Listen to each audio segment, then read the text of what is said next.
Hey everyone, welcome to the Clear Preaching Podcast. My name is Jonathan McClintock. Today I've got a special interview to share with you. I had such a fun time spending a few moments with Darin Sargent.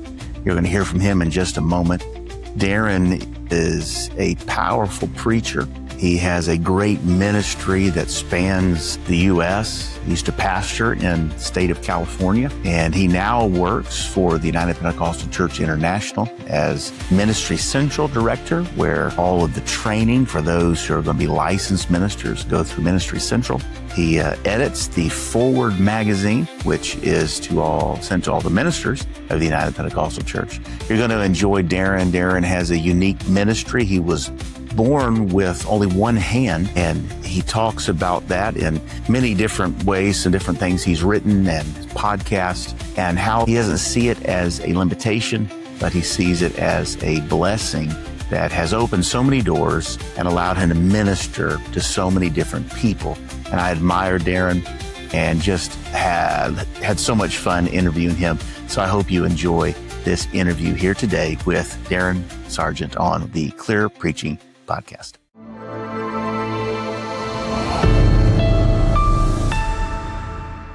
You often say that being born with one hand wasn't a limitation, but it opened doors. It was a qualification for you. Absolutely. How has that shaped the way you have led, pastored, preached? How has that shaped that in your life? Well, first of all, I'll say thanks for the opportunity to be on your world famous, number one rated. Yeah. I think there is one person in India that listens to it. So one person in India. So it's worldwide. I've got two people in Lodi that listen to mine. No, but thank you. Yes. It is, a lot of people look at someone like me that has a visible difference and see it as a disadvantage, but it truly has been the greatest advantage because it's allowed me, number one, I think, to recognize my dependence on God. Now, I'll be honest with you, that's been a little bit of a struggle at times because I've had to do everything myself, that I've had to learn to turn some things over to God. Okay. Because I was born with this impetus, I guess. I wouldn't say it was being pushed by my parents, but my parents never made excuses for me, but it built something in me that, bless God, I'm going to give it a whirl. Well, when you get in life and ministry, you recognize, boy, so much is really falling back on our dependence on God. But it also, I think, Paul, and we'll talk about this, I'm sure, but Paul talks about, I would rather glory in my infirmities. Mm-hmm. There's a reason for that. Yeah. Because he's recognizing that in our weakness, that's where strength really comes from. Yeah. And I think this has been, and you probably have the power because you have the Holy Ghost, but just because you're Jonathan E. McClintock, right? Yeah, I thought so. Put in the comments what you think E stands for. Yeah, elephant. But you have, I was going to say something. I can't remember what it was. It was powerful. And we got on that Jonathan E. McClintock. Anyways, I'll come back to it. That's fine. That's fine. Put a pin in it. We're coming back to it. Well, that's that old thing. Yes, exactly. I said it. Now, I know that's obviously this has been something you've learned to, in some ways, I'm sure there's things to overcome. Definitely. You've learned to do that. But what I admire, it's been in such a way that, you haven't let that limit you in any way. And you've stepped into so many different arenas of ministry. Now this particular podcast is really all about preaching. Yeah. So after 35 years of ministry and preaching, what's a conviction about preaching that you hold now that maybe younger Darin, who was just getting started, may have differed with? That's big. Yeah. When I was looking over some of the direction of this podcast, this one kind of jumped at me immediately. Younger Darin was very concerned about what people thought about his preaching. Yeah, that's me too. I think when we're younger, we want to do a good job, and we should. We should be well-versed in our craft. Yeah. And I appreciate Clear Preaching and what you're bringing to the table, because it's forcing some of us to say, at the end of the day, I have to do what God asked me to do. Yeah. Not what makes you think, man, Darin's a great preacher. I appreciate that. And we all do. Let's just we're human. Let's be honest. Yeah.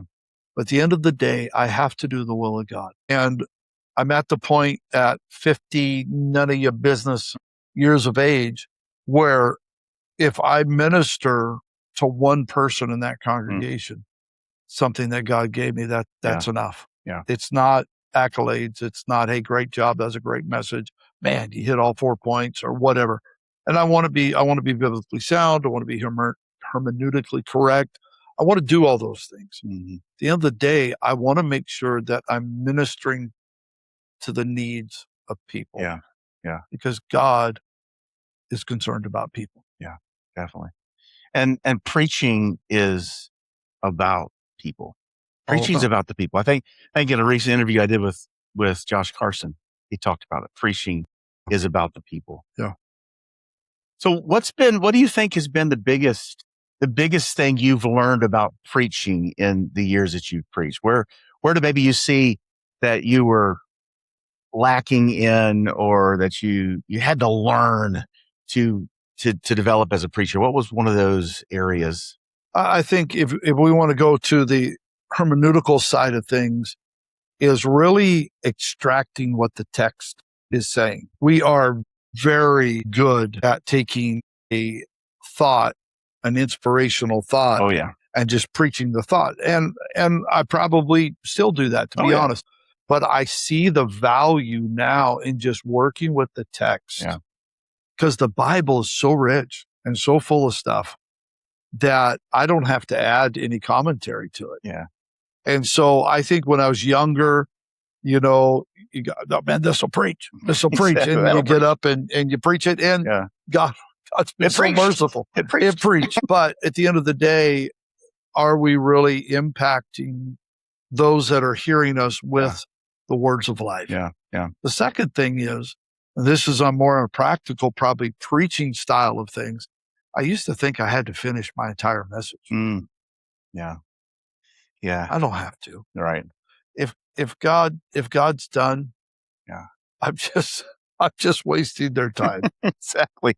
Yeah. I remember hearing Brother Huntley at one point in time talk about this idea of young preachers too often preach past conviction. They keep preaching, and this everything, is building, and he doesn't recognize, because he's still got 3 more pages of notes, is that God's hearts are ready to respond. Well, the Bible talks about it. It's in the book of Hebrews, I believe, where they did not mix the faith with the word. And it's like a challenge that I think there comes a point where faith is built. Yeah. The word produces faith. Yeah. Oh, yeah. Hearing and listening and all of that. And I think we do. That's such a powerful point. We preach right past it because we got something to say. We got something to say. I got another story I got to share. I've worked on this for 40 minutes. Exactly. There's a lot about preaching we could talk about, and inside the academy, the Clear Preaching Academy, we get into the nitty gritty of the sermons and all that.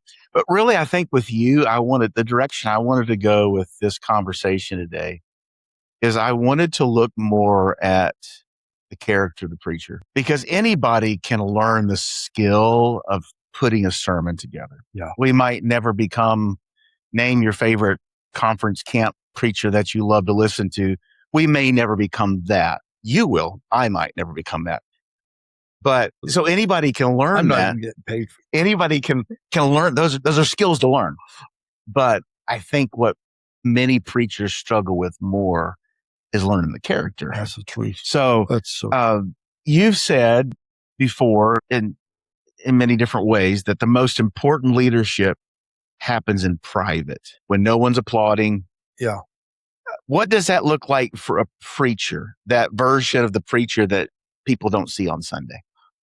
Well, and I kind of approached this in my Battle of the Beast book, because I recognized the last several years, I don't know if I got a time stamp on it, but we can only go as high as our character is deep. And here's the problem that I see: we elevate people.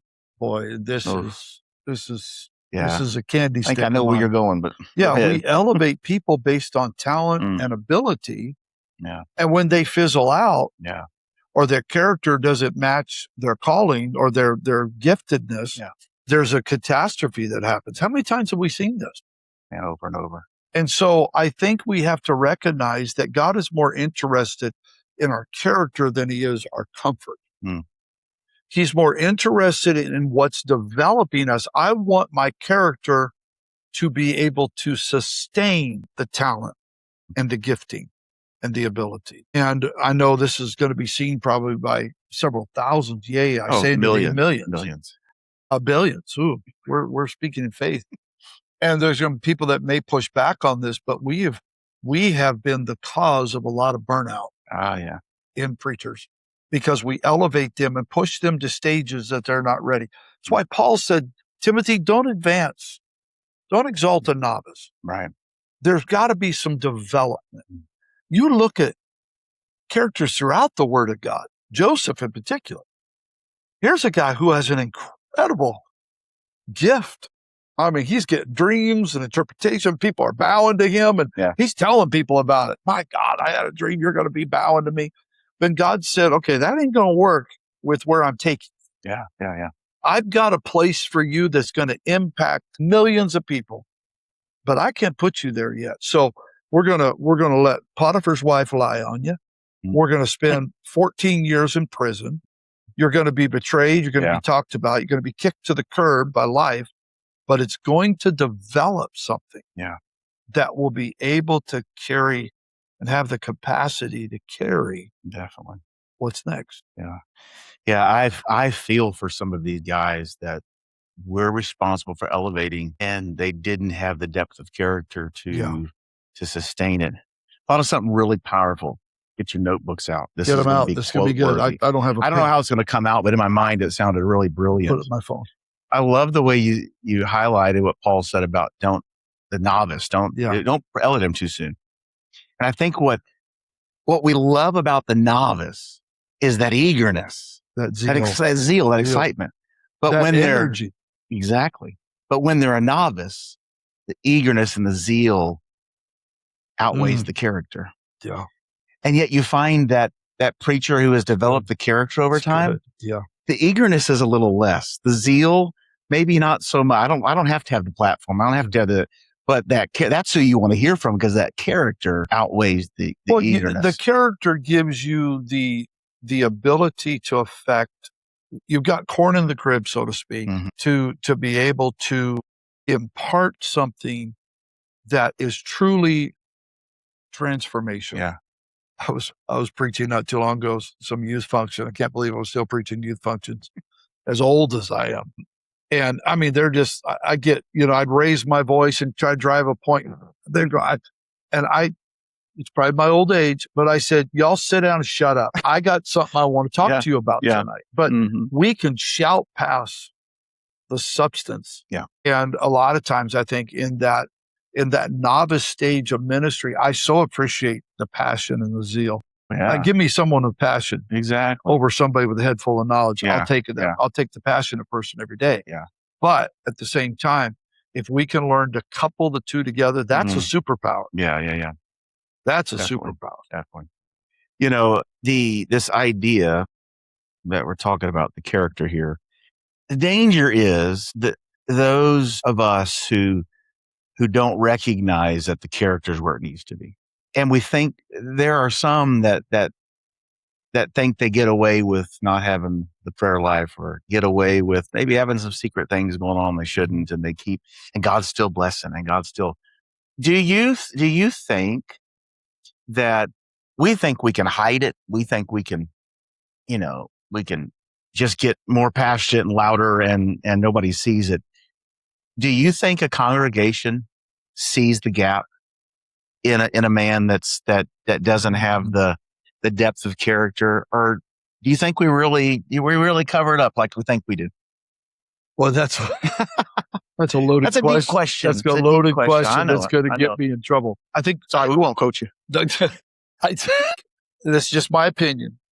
Yeah, you really put me on the spot here, Jonathan. But this is good. I think we miss it because we are so geared toward the hype. Oh yeah, and we miss the evidence of character. Maybe let me put it this way to get everybody off the hook. Maybe our measurements are wrong. Okay. Maybe our measurements of what's truly spiritual, biblical, anointed. Okay. Maybe volume does not equal anointing. Yeah. Yeah. Okay. Now I'm as guilty as No, anybody. we all like volume. I but like to You're right. I like to preach. I like to, I like those monitors hot. I enjoy. I think that's part of what makes us Pentecostal. Yeah. Okay. But I think we measure our measuring stick is skewed. Yeah. And we're not truly measuring things. Jesus said you're going to know them by their fruits. Yeah.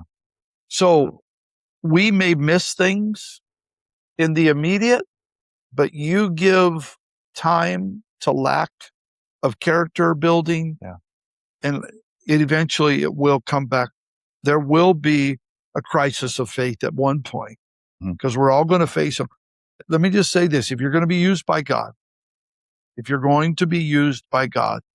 expect resistance. Leadership demands resistance. Okay. Yeah. Anointing demands resistance, because that's what, look at me. Look how buff I am. The reason thank you. Yeah. The reason I'm so buff is because the resistance, the fork coming to my mouth. That's what it is. But I think we've got to really step back and look at, how does God measure success? Yeah. Your book, Battle the Beast. Okay. You talk about great book, by the way. It's a great book. You need to pick pick it up. Battle the Beast, Amazon, Pentecostal Publishing. Audible. Yes. There's 10 beasts you listen? 12. He set in while I read it. He's the one that recorded it all, and he doesn't know. You want to talk about old? He's already forgotten, 10. folks. Exactly. Of all the lions in the book, which one, and it may be hard to point to one. So if you can't point to a couple, which ones do you think attack I know this wasn't written to preachers. It's written to the church body at large. Which of those lions attacks the preacher most? I would say, since you put it that way, I'd say comparison, the line of comparison, because we're always comparing ourselves with one another. Brother Jonathan and I have been friends for, 25 plus years, probably. Yeah. Known each other, maybe close to 30. And tremendous communicator, incredible church planner. I envy him in a good way. He's a student of the word. Read that line too. Yeah. He is. If anybody could speak to preaching, I think this guy can. This man of God can. Sorry, got to lower my voice too. That's another subject. The preacher voice. Yeah, I need to do a class. But I think comparison is something that's going to steal.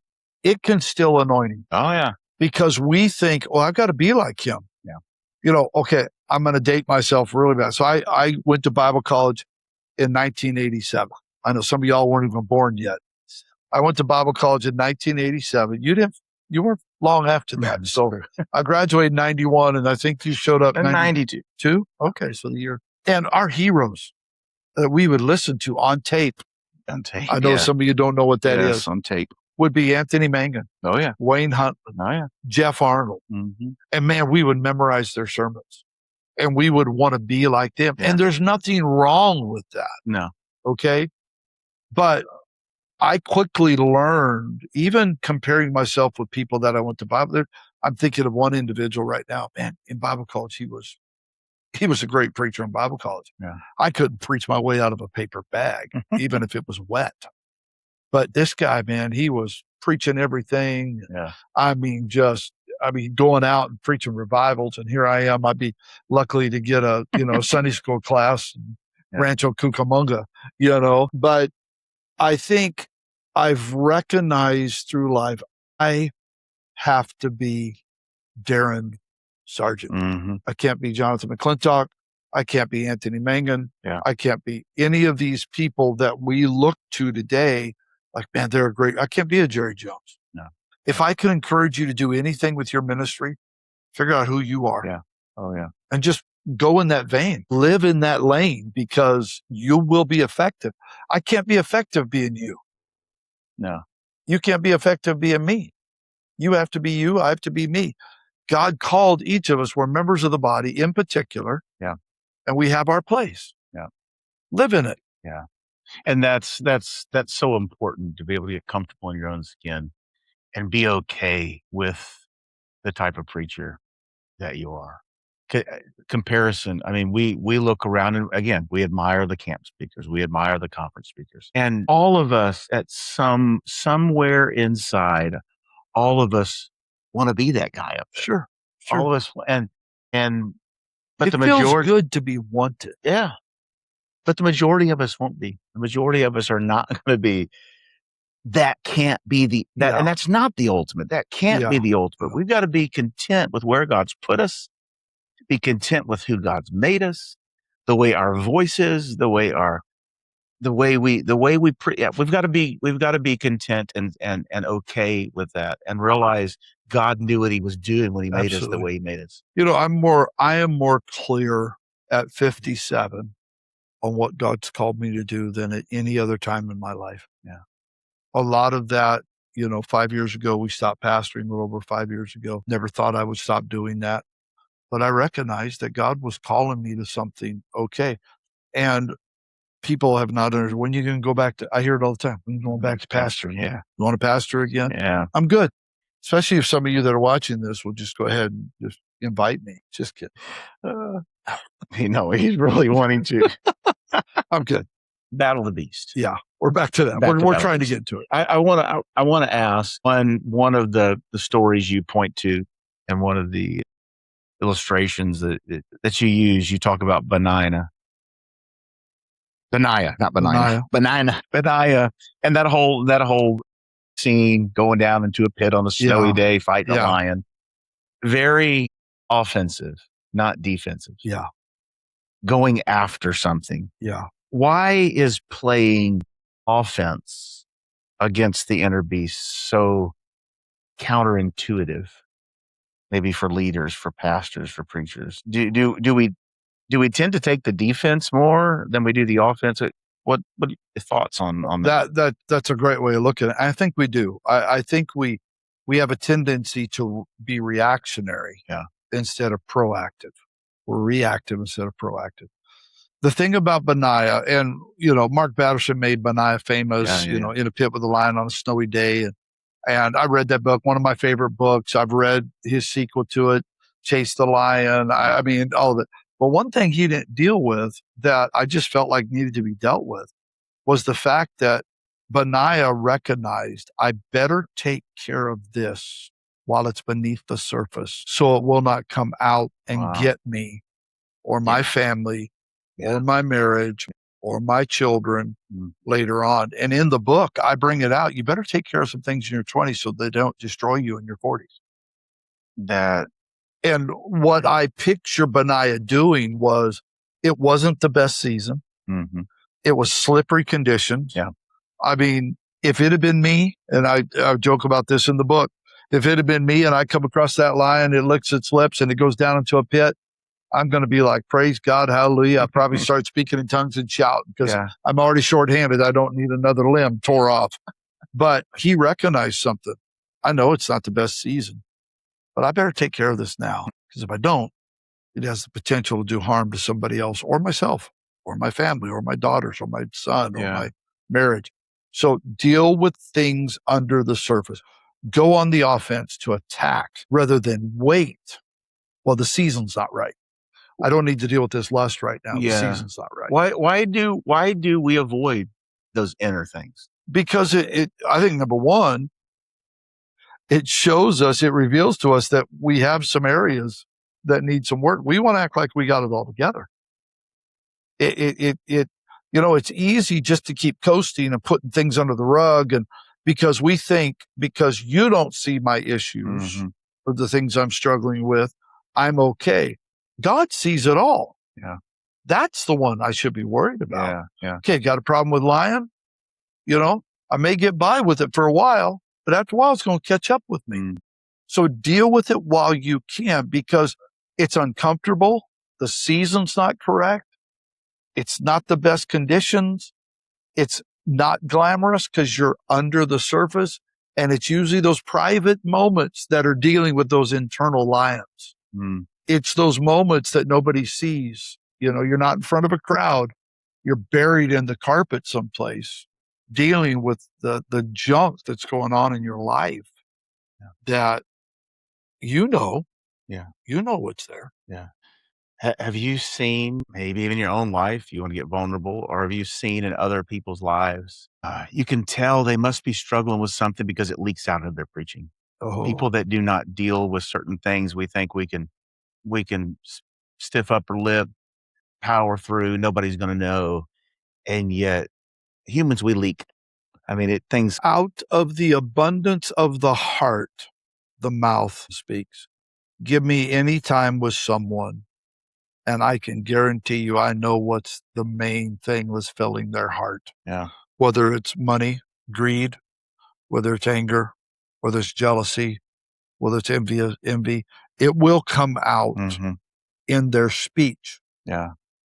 You may be able to control behavior. Yeah. It's difficult to control speech Mm. because it will eventually come out. And boy, I'm going to get very vulnerable here. Early in my ministry and pastoring, things came out in my preaching that I wish I could go back and I could take back. Yeah. They did. Frustrations with people. Yeah. Please, please, please, please, please, please, please, please, please don't take frustrations to the pulpit. Yeah. And it's easy to do. It is. I can take you to sermons I preached where we were in challenging seasons when we pastored. And man, young and zeal, I would go after it. And I would do as much as, just get so close, but wouldn't call their name. But bless God, they knew I was coming for them. Yeah. Boy, I'm convicted over those. I'll be honest with you. And I've asked God many times, Yeah. God, forgive me. Because in that heart, those things will eventually leak out. Yeah. And they can leak out in your behavior as well. Yeah. They can. Yeah. But, 3 areas that Jesus and Paul work on, okay? There's the mental disciplines.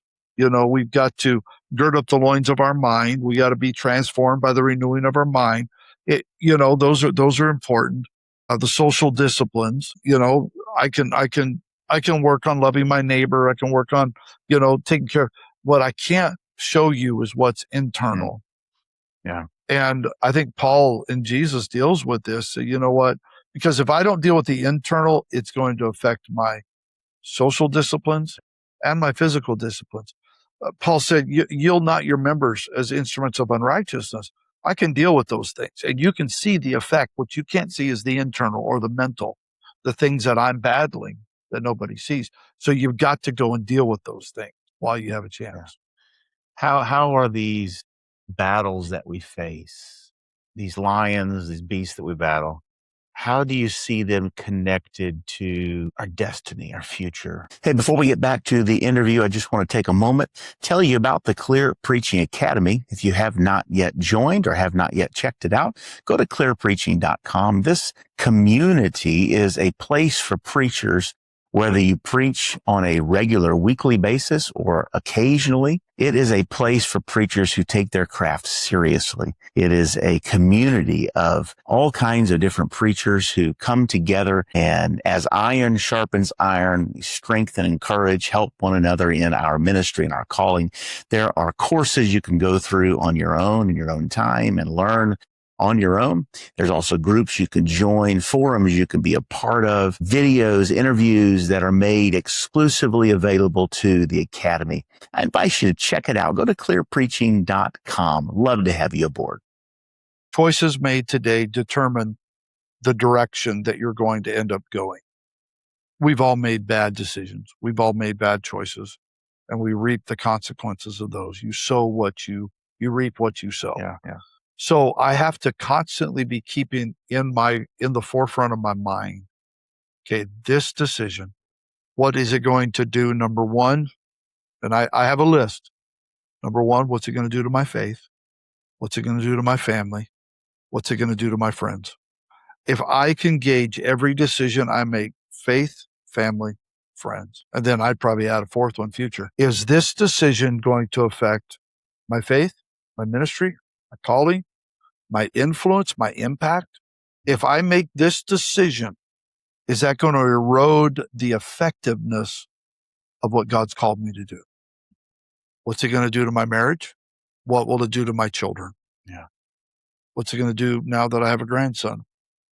If Darin Sargent, if Papa flakes out now, I lose everything that I've been working to build, Brother Jonathan, everything. And I know I'm preaching or speaking to preachers right now and those involved in ministry. One decision can derail your destiny, and it's not worth it. So everything I have to look at, is it affecting my faith, my family, my friends, my future? You could add even financials in there. Yeah. I can tell we're not going to get to every question. We're this going to is do good. part 2 or part 3. We'll have to. But just for today, we'll kind of wrap up. If a young, and I like to say developing preacher, because it's not so much about age. Yeah. There are people in their 40s who are they're beginning their preaching ministry. So they're developing, they're young in the ministry. They may not feel like they're young. You can be developing preacher and be senior citizen. I mean, just start. Absolutely. So I like to say developing. So what could a developing preacher, what would you want them to take away from this conversation today, that to walk away and do something, not just listen, oh, that was a good podcast, man. That's the most amazing podcast I've ever heard. They're handsome men. Oh, yes, of course. Thank you. All that kind of stuff. Yeah. But what would you want them if you're listening to this, you got to go watch it now. Exactly. What would you want them to take away and do in response? Man, there's so many things. One thing I would stress, I'm gonna stress 2 things. Number 1, get yourself in the right circles, get the right connections. Life moves, and I talk about this. I think it's in my Battle of the Beast book. It may even be in my parenting book, because I think it's a life lesson for me. Life moves at the speed of relationships. We need each other. That's why I'm so thankful for this community, because you're connecting people. Because let's be honest, ministry work is lonely work. Yeah. It is. Yeah, it's lonely work. And you need people around you to just be there, support. People that you can feel comfortable just having fun with. Yeah. Nothing wrong with that. Life moves at the speed of relationships. The second thing I would stress is there are some things you and I will never know unless we are willing to grow. I've been around this for a while. You've been around this for a while. We could sit back and just, man, we got it. We've learned it all. I mean, I'm sitting with a doctor, y'all. This is Dr. McClintock. But here he is at 62. 52. Oh, yeah, I was a decade off. Here he is at 52, still stretching himself. I want to always be growing. Yes. I never want to feel like I've arrived. Mm-hmm. I never want to get to a certain point in my life and say, well, I've done it. Yeah. Done it. Yeah. I was talking to someone a few years ago, and they made this statement, said, I was going to go to that, but, at this stage of my life, there's not much they can teach. And that just sent a shock into my heart. I was like, I don't want to have that attitude. I've not arrived. And so surround yourself with the right connections. And I want to make sure I emphasize the right connections. Definitely. Some people don't need to be in your circle. They don't. Yeah. They just don't.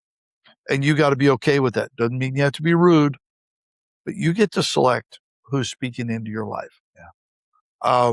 And second of all, just be willing to continually be growing. For those of you that are part of this academy, this Clear Preaching Academy that Brother Jonathan's put together, man, there ought to be 1,000 people in this, because it's stretching, it's pushing, it's equipping, it's developing. And I think those 2 things are at the top. I could probably take another half an hour and give you a list of things, but make sure you're focused in. Relationships are key. When I say relationships, if you're married, got a family, focus on it. Don't let ministry replace your family. Yeah. Well, I'm doing the work of God. Greatest work God's called me to do is to be married to my lovely wife, Dawana, and be a part of my kids' life. They're grown now, but I'm a part of their life. Sure. And now I got a grandson, and I get to be a part of his life. And that's probably the greatest joy of all. You're getting ready to experience that, bro. Ready to experience it. Come on, Grandpa. It's exciting. Come on. Yeah. Those 2 things. Awesome. Well, thank you for joining today. And how can somebody wants to, of course, you've got Battle of the Beast. You just finished parenting. Parenting Tell us a little about the books they can find, where they can find you, follow you, and all that kind of stuff. Man, there's a lot of things going on right now. I've written 2 books that are out in print right now, 2 more on their way that are already done. That'll be out hopefully by the end of the year, first of the year. But the ones I've written, Battle of the Beast was written 2 years ago. Defeating the Lions That Oppose Your Destiny. Parenting with Purpose. I talk about the 5 foundations that shape the next generation. I take just stories of my life and things my wife and I did in raising our children and put them into this book. It's getting, it's only been out now, I think 2 months, 2-3 months. I don't know when this will drop, but came out in 2026, June of 2026, May of 2026, I think. So that is something that's near and dear to my heart. And if you're in ministry, focus on your family. Focus on your family. James Dobson ought to do something with that.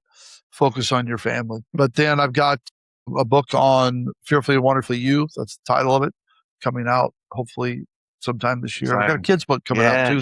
That's really excited about. And you'll be hearing more about that in the near future. But that involved in, marriage and family stuff, leadership stuff. I'm coaching, doing a lot of executive coaching now. So I'm enjoying it. Just trying to help people. Well, Darin, an awesome man. You got to see here. Kind. And so connect with him, go buy his books. Would recommend those highly. Follow him on social media. You got a podcast? Still doing a podcast. Darin Sargent, the Darin Sargent Show. Darin Sargent podcast. Yeah. The Darin Sargent podcast. I've gone back. I just landed on the Darin Sargent podcast. It's a good name. Back. Yeah. I wanted something fancy, but you could have borrowed Clearly Darin. Clearly Darin podcast. Academy podcast. Thanks for being a part of this. Thank you, bro, for the opportunity. And we'll see you all next week. All right. God bless. All right. Well, I hope you enjoyed that interview with Darin Sargent. Go follow him on Instagram. Go check out his Darin Sargent podcast. You'll enjoy that. Thank you so much for joining us today.